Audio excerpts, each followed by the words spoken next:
Presidente, boa tarde. Em cima dessa linha de raciocínio que o Marcelo sugeriu aqui, da gente trazer temas recorrentes do programa para debater com o senhor também, outro é o seguinte: havia uma expectativa, você pega o Palmeiras, atual campeão brasileiro, e aí no final do ano passado, começo desse ano, esse campeão, claro, perde alguns jogadores, o Gabriel Jesus é o maior expoente disso, o Moisés machucou, mas se reforça, e reforça com várias contratações. Então tinha-se uma expectativa que o Palmeiras não seria tão bom quanto o do ano passado, seria, em tese, até melhor. E recentemente a gente viu o Cuca falando o seguinte: olha, no nosso patamar, o nosso campeonato brasileiro hoje é vaga na Libertadores, descartando, de certa forma, o título. Queria saber o que o senhor pensa sobre isso. Por que o Palmeiras de hoje não é melhor do que o Palmeiras do ano passado, apesar das contratações? E se o campeonato do Palmeiras é mesmo uma das vagas na Libertadores? Olha, nós temos grandes objetivos para o ano, né? A Libertadores, obviamente, é um grande objetivo, mas disputamos também Copa do Brasil e Brasileiro para vencer. O Palmeiras entra nas competições para vencer. O comentário do Cuca, em dezembro, quando nós fomos campeões brasileiros, nós tínhamos uma equipe montada, que já tinha um conjunto, já estava absolutamente muito bem treinada. E a saída do Cuca no final do ano, a entrada do Eduardo, chegada de outros jogadores, fez com que nós tivéssemos dentro de campo uma equipe menos entrosada do que a equipe do final do ano passado. Isso é um fato e nós estamos acompanhando o Palmeiras exatamente dessa maneira. Agora, em termos de elenco, nós reforçamos, isso eu não tenho dúvida.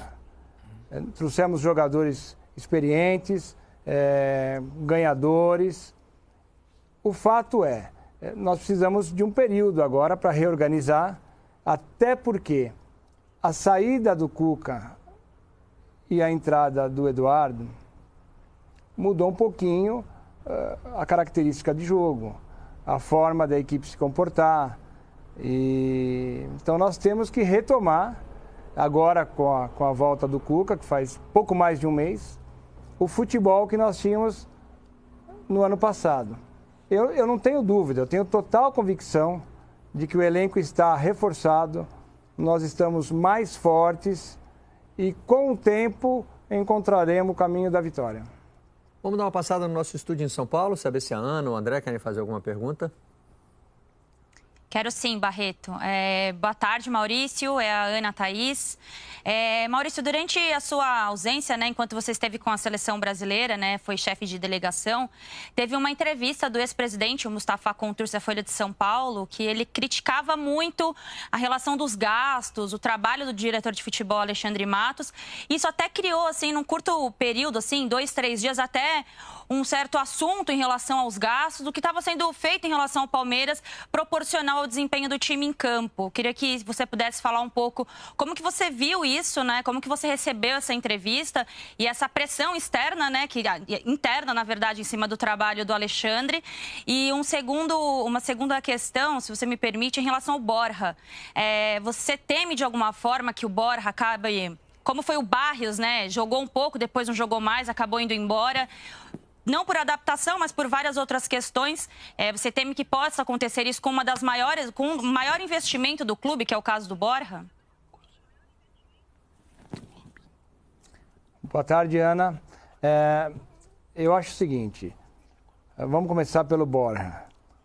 Um jogador que foi eleito o melhor jogador das Américas no ano passado, um jogador de seleção, tem muito potencial e claramente passa por um momento de adaptação. Então, na minha visão, nós temos que dar tempo ao Borja. Esse período é natural, alguns atletas sentem mais, outros sentem menos a transferência. Então, eu tenho total convicção, confiança de que com o tempo o Borja vai reencontrar o futebol que ele demonstrou, porque quem sabe jogar não esquece. Então, é um problema, na minha opinião, se é que existe, de adaptação. Em relação às despesas, é filosofia. A gente sabe que o presidente Mustafa é bastante rigoroso, tem bastante preocupação com o patrimônio do clube. E da mesma maneira, eu penso, o Palmeiras hoje tem uma situação de equilíbrio financeiro. Nós temos, sim, condições de fazer algumas aquisições, porém, o que eu digo e repito constantemente, eu estou trabalhando com muita responsabilidade.